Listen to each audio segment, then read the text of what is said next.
سيدي، على قدر الصفعة، على قدر العلو، على قدر ضربة الدنيا لك، على قدر رفعتك في الدنيا. أنت لن تحلق حتى تسرع، ولن تحلق ربما حتى تضرب. هذه الحياة. فلا يغرنك مسار الحياة، لا يغرنك مسار الحياة إن لم يعجبك.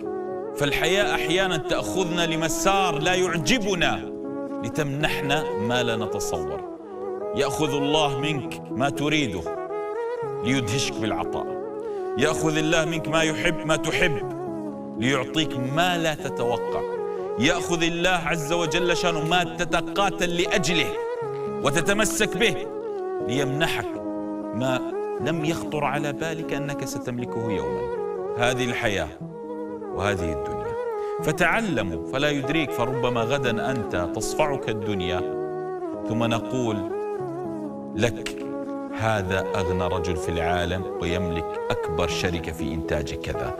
لا تقل مستحيل. كل الناجحين كلهم الذين الآن يملكون ما يملكون، لو قيل لهم في فترة زمنية أنتم ستصبحون رقم 1 لقالوا مستحيل. المستحيل هو أن لا تصدق أن قدر الله يصنع بك المستحيل.